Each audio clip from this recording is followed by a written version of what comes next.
आणि ब्रह्मदृष्टीनं आत्मदृष्टीने जर विचार केला तर तुम्ही आणि मी एकच आहे. मी तू पुन्हा जाऊ दे दुरे एकची घोंगडी पांघरू हरी. तुझं माझं नाही भेद केला सहज विनोद. पहा, एका प्रश्नाचे 3 उत्तर पाठवले. देहदृष्टीने दास आहे, जीवदृष्टीने अंश आहे आणि ब्रह्मदृष्टीने एकच आहे. हा बोध हनुमंतरायाचा असल्यामुळं मुख्य पहिला यश नावाचा गुण हनुमंतराया दिला. विठाला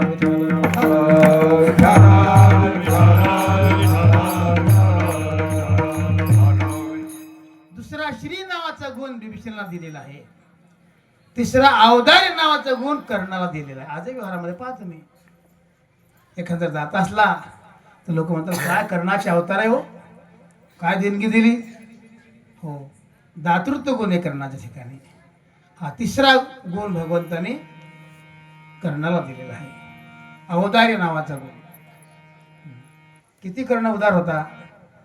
असं सांगतात की एकदा हजामत करायला बसलं कर्ण आणि एक अतिथी आला आणि सांगला बा तुझं कीर्ती ऐकून मी आलेलं आहे, काहीतरी दान दे.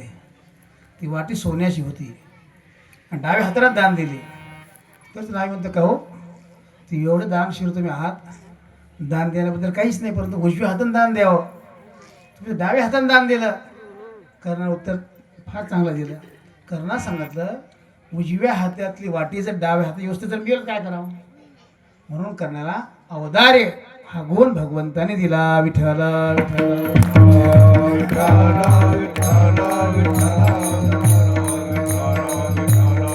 भगवान परमात्मा नेहमी मनाची कर्ण फार उदार आहे, कर्ण फार उदार आहे. अर्जुनाची तळपायाच्या मस्तकाला द्यायची. काय हो देवा, माझ्या संग राहताना त्याला उदार म्हणतात. कळत तुला म्हणे काही. पुढं 6 महिन्यामध्ये भगवान परमात्म्याने असं एका गरीब ब्राह्मणाचं रूप धारण केलं आणि ते हस्तिनापुरामध्ये भगवान परमात्मा ब्राह्मणाच्या विषयामध्ये आलेले आहे आणि सगळ्यांना सांगू लागले माझा एकुलता एक मुलगा अचानक मरण पावला आणि त्याला जाळण्याकरता चंदनाची लाकडं पाहिजे. प्रत्येक गावात फिरू लागलेली आहे, परंतु कोणीच दिलं नाही. अर्जुनाच्या घरी भगवान ब्राह्मणाच्या वेशात गेले, अर्जुन सुद्धा दिली नाही. समोर कर्णाचं घर होतं, पूर्ण चंदनाचं लाकडाचं घर होतं आणि भगवान पांडुरंग परमात्मा ब्राह्मणाच्या वेशात कर्णाला म्हणतात अरे कर्णा तुझं नाव ऐकून या ठिकाणी मी आलेलो आहे. माझा एकुलता एक मुलगा अचानक मरण पावला आणि त्याला जाळण्याकरता चंदनाची लाकडं पाहिजे. असं म्हटल्याबरोबर कर्णानं कोणताच विचार न केला, राहत घर पाडलं. काय हे घेऊन जा म्हणे. भगवंताने ती मोळी बांधली आणि समोर अर्जुन राहत होता. अर्जुना सांग म्हणे तुला उदार म्हणू का तर कर्णाला उदार म्हणू. देवा तुम्ही हो मीच आहे. अरे या हस्तिनापुरामध्ये कोणीच दिलं नाही, कर्णाने दिलं. तेव्हा अर्जुन खाली मान घातले. विठ्ठल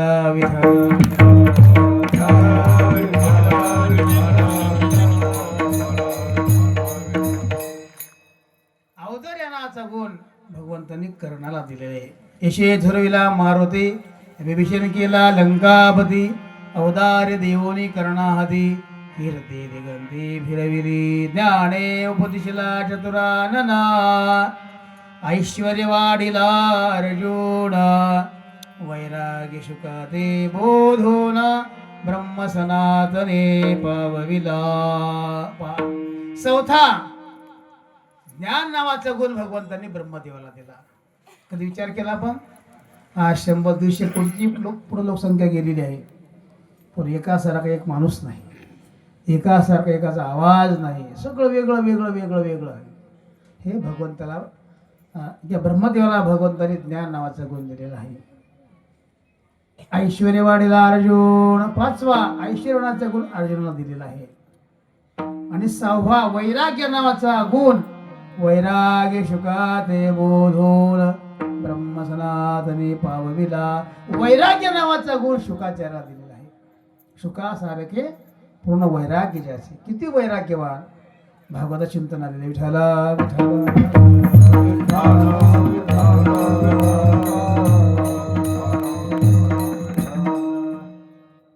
शुकाचार्य आपल्या आईच्या गर्भात 12 वर्ष राहिले. किती 12 वर्ष. ते भयंकर त्या गर्भाला त्रास होऊ लागलेला आहे. व्यासाने पाणी शिंपडलं. अरे शुका, बाहेर येतो, तुझ्यावर काही संस्कार करायचे आहे. ब्रह्मचारी आश्रम, गृहस्थ आश्रम, वानप्रस्थ संन्यासी आश्रम असतात, हे पार पाडले पाहिजे. तू जर 12 वर्ष असं गर्भात राहिला तर तुझे संसार कसे करायचे? शुकाचार्य सांगितलं मी बाहेर येणार नाही, कारण बाहेर आल्यानंतर मला माया मोह निर्माण होईल. या संसाराचं वार लागलं की माझा वैराग्य राहणार नाही. बैसोरी खोळीशुक राई गर्भी आंधळा, संतांनी वर्णन केलेलं आहे. शेवटी भगवान परमात्मा आले आणि संस्कृत बाहेर आहे. मी भगवान कृष्ण परमात्मा आहे, माझ्या ठिकाणी कर्तुम शक्ती आहे, अकर्तुम शक्ती आहे, अन्यथा कर्तुम शक्ती आहे. भगवान मलाच म्हणतात सर्वज्ञ मीच आहे. म्या बोलविल्या विदू बोले, म्या चालविल्या सूर्य चाले, म्या हलविल्या प्राण हरे, जो जगाते चालिता. वृक्षाचेही पान हले ज्याची सत्ता, सगळा अधिकार माझा आहे, जगाचं सूत्र माझ्याकडे आहे. असं म्हटल्यानंतर शुकाचार्य सांगितलं मला माया मोह निर्माण, मी होऊ देणार नाही, बाहेर. मग शुकाचार्य बाहेर येतात. ब्राह्मणाचे पुर खेळाशी भ्याले, ते 12 वर्ष लपाले रे, कापत कापत बाहेर आले, ते नागवेची पळून गेले रे. खेड्या प्रकरणामध्ये नामदेव वर्णन करतात.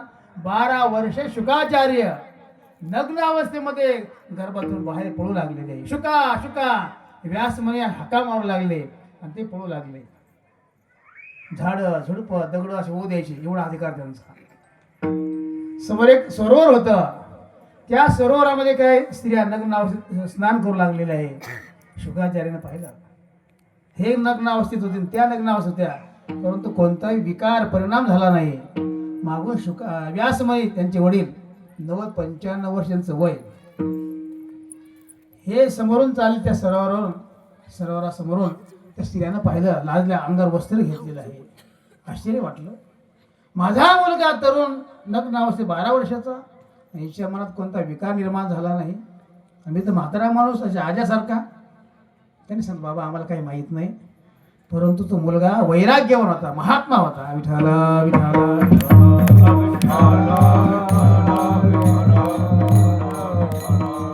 म्हणून भगवान परमात्म्याने आपला शेवटचा 6वा गुण वैराग्य नावाचा शुकाचार्य दिलेला आहे.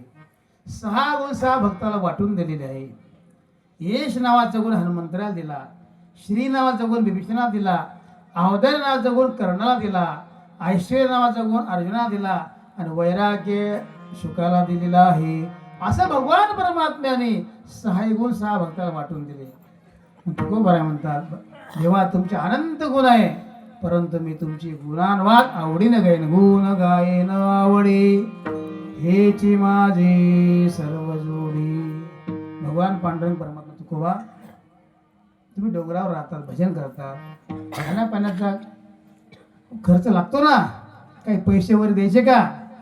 तर खूप बऱ्या म्हणतात काहीच नाही पाहिजे, फक्त संत संगती पाहिजेत. अभंगाचं 3रं चरण. मुक्ती धन संपदा